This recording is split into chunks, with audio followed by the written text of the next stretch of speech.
I'm Robert F. Kennedy Jr., and I'm running as an independent candidate for President of the United States. I grew up in an America that seemed to have achieved its promise as an exemplary nation.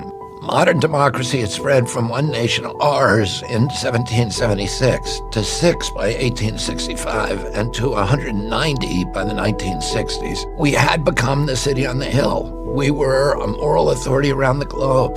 Our government, institutions, our Congress, the court, the regulatory agencies, and even the American press were renowned for their integrity, and they were revered worldwide. Other nations wanted our American leadership. They knew the difference between leadership and bullying, which is something our current leaders seem to have forgotten. We were the template of liberty, proof that for a country to thrive, its people must be free. Free to speak, free to worship, free to build great companies, free to start small businesses. We were the freest country in the world, and by no coincidence, also the most prosperous. Working Americans could provide for their families on a single salary. They could buy a home, raise a family, save for retirement without mountains of debt. We made the best music, we made the best movies, we made gold standard automobiles that everybody in the world wanted. We made blue jeans, we reconstructed Europe, we put men on the moon. We are the world's healthiest, best educated children. Our productivity, ingenuity, our can-do spirit were the envy of the world. We had confidence in our strength, our capacity, and the limitless potential of our country. Yeah, we had serious racial and environmental problems, but in the heady days of my youth, the environmental movement and the civil rights movement were picking up steam. My father and some of his allies were fighting to eliminate the last pockets of hunger in Appalachia and the Mississippi Delta and on the Indian reservations. And we became for the first time a true constitutional democracy in this country, with all races voting and holding political office. Other countries aspired to be like us, and our children grew up proud of their passport, proud of their flag. My uncle, President Kennedy, left us a legacy of peace and the hope of ending the arms race and winding down the Cold War. Those were the traditions of freedom, prosperity, and peace that my father, my uncle, and Martin Luther King Jr. were striving to protect and advance. In the half-century since their deaths, we've lost touch with that vision for our country. And I want to tell you right now that we can still restore that America, the America that almost was, and yet may be. But we have to start by being honest with ourselves. Neither my uncle nor my father would recognize the version of America that we have today. We become a nation of chronic illness, of violence, of loneliness, depression and division and poverty. Our great cities are becoming tent encampments, modern-day Hoovervilles filled with undocumented immigrants and dispossessed Americans and people living in their cars, plagued by mental illness and addiction and despair. Our border has come under the control of criminal drug cartels that traffic in desolation and fentanyl and in busloads of desperate human beings. Our children are drowning in a crisis of alienation, of dispossession, and complete disconnection from their communities. We've lost far more of our young people to drugs in the last decade than in the 20-year Vietnam War. We've printed 9 centuries worth of money in a little over a decade and spent $8 trillion on regime change wars. Those wars have made America less safe, our country less strong, and the world far less stable, while sending prices through the roof as our infrastructure falls apart. Tens of millions of young Americans no longer even dream of owning their own home. What happened to America, the land of opportunity, where you could be sure that if you worked hard and played by the rules, that you would have a decent life? All the new wealth of the last generation has gone to the billionaires and to transnational corporations, while our tattered middle class, our infrastructure, our industry have been hollowed out from the inside. Instead of promise, we've left our kids sick and drowning in debt. The public debt has gone from about $5 trillion under President George W. Bush to $34 trillion today, and U.S. household debt is at a record high of $17.3 trillion.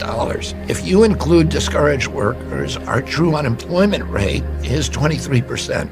Young parents face housing, grocery, and childcare costs that are unaffordable. Too many Americans are living bleak and hopeless lives, dreading the one medical emergency or the car repair that will tip them over the edge into homelessness. We rank 40th globally in our people's health and wellness. Out of the richest countries in the world, the United States is 35th in child poverty rates, just above Mexico. We rank 36th in literacy and 45th in press freedom.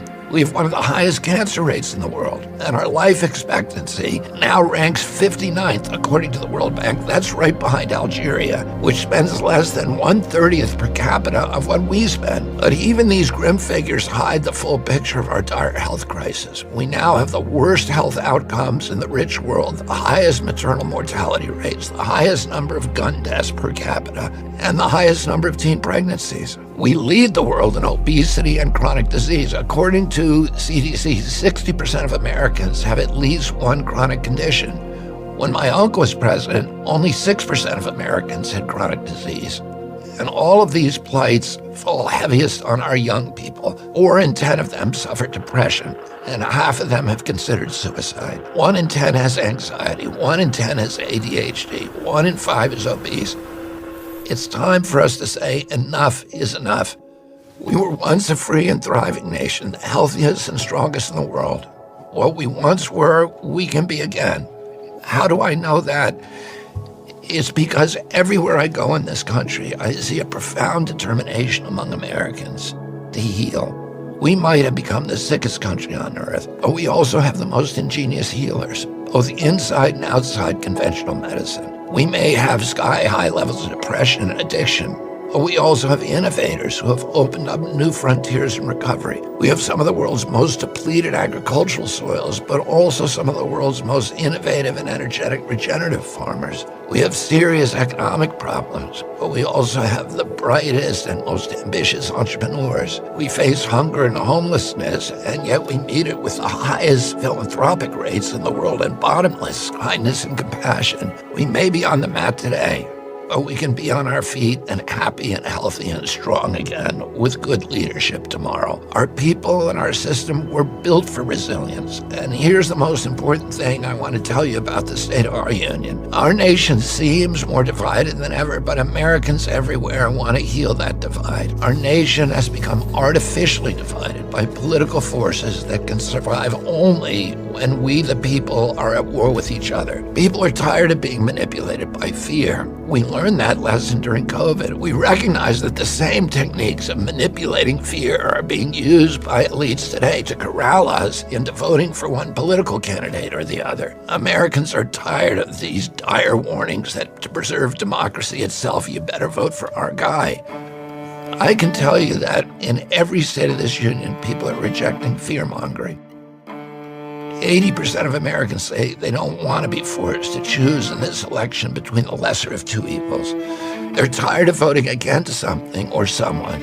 I see it in the crowds of mixed Republicans and Democrats and independents who attend my rallies, that a growing number of Americans are rejecting divisiveness. They're ready to unite, to rebuild this country, and to fulfill the promise of the America of my youth. They're ready to vote for something and for someone they like, for someone who represents hope and healing, or someone with an inspiring vision for America's future, for a future that they can believe in.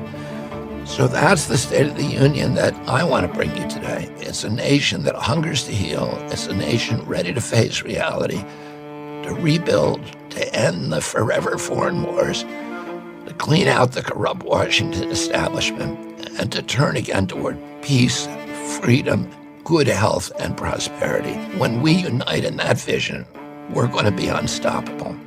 Thank you, and God bless you.